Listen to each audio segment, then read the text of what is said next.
আজ ভেবেছিলাম যে জার্নালটা কি করে সহজে করা যায়, বিশেষত যারা কমার্সের নই তারাও যাতে জার্নালটা সহজে করতে পারি সে বিষয়ে কিছু আলোচনা করব। কিন্তু তার আগে দেখলাম আর একটা খুব ভাইটাল বিষয় নিয়ে আমাদের আলোচনা করা দরকার।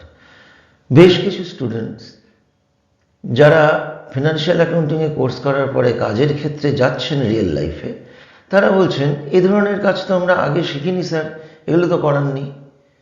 আবার যারা এমপ্লয়ার তারা বলছেন যারা আসছেন তারা আমার যে রিকোয়ারমেন্টস সেটা ফুলফিল করতে পারছেন না, অতএব আমি এ ধরনের স্টাফ দিয়ে আমার কোনো লাভ নেই। যেরকম ধরুন রেডিমেড গার্মেন্টসের ক্ষেত্রে এমপ্লয়ার বলছেন যে আমার দরকার যেটা বেশি মুভ করছে, যেই প্রোডাক্ট বেশি সেল হচ্ছে আমি সেগুলো লিস্ট দেখতে চাই ডিসেন্ডিং অর্ডারে, হাইস্ট থেকে লোয়েস্ট অর্ডারে যেগুলো বিক্রি হচ্ছে সেগুলো দেখতে চাই, সেটা দেখাতে পারছে না।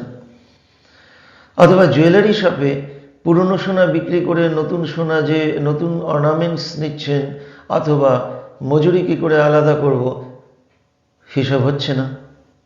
ওষুধের দোকানে manufacturing date, expiry date, batch number ইত্যাদি নিয়ে প্রবলেম। হোটেল রেস্টুরেন্টে বা অন্য কোনোখানে মাল্টিপল জিএসটি বিল বের করতে অসুবিধা হচ্ছে। স্কুল কলেজে সেখানে কোনো প্রফিট অ্যান্ড লস বা ক্যাপিটাল অ্যাকাউন্টের ব্যাপার নেই। এনজিও সেখানে গিয়ে প্রবলেম। হোটেল রেস্টুরেন্টের টেবিল হিসাবে যে হিসাব হচ্ছে, এই টেবিলে কত, ওই টেবিলে কত, টেবিল ওয়াইজ আমি দেখব, বা কিছু বিশেষ কিছু ক্রাইটেরিয়া, বা ভেঞ্চার অ্যাকাউন্টস, মেলাতে একটা ছোট্ট ভেঞ্চার হলো, একটা স্টল হলো, অল্প কিছুদিনের জন্য বিজনেস, সেটা কি করে রাখবো বের করতে পারছেন না।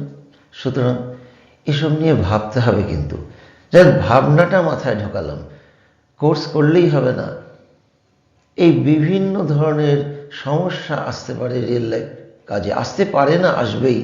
সুতরাং প্রশ্ন কিন্তু সেদিকে থাকা উচিত এবং মনে মনে ভাবতে হবে যে সেন্টারে যা শিখলাম বা কোনো পার্সোনালি যার কাছে শিখলাম আমি কি সেটা প্রয়োগ করতে পারছি বিভিন্ন ধরনের অ্যাকাউন্টে। যদি পারি তাহলে then you will get success. ঠিক আছে, পরের এপিসোডে দেখা হবে সহজে জার্নাল, কিন্তু কোশ্চেনগুলো কিন্তু মাথায় এখন থেকে ঢুকিয়ে দিলাম যেন থাকে।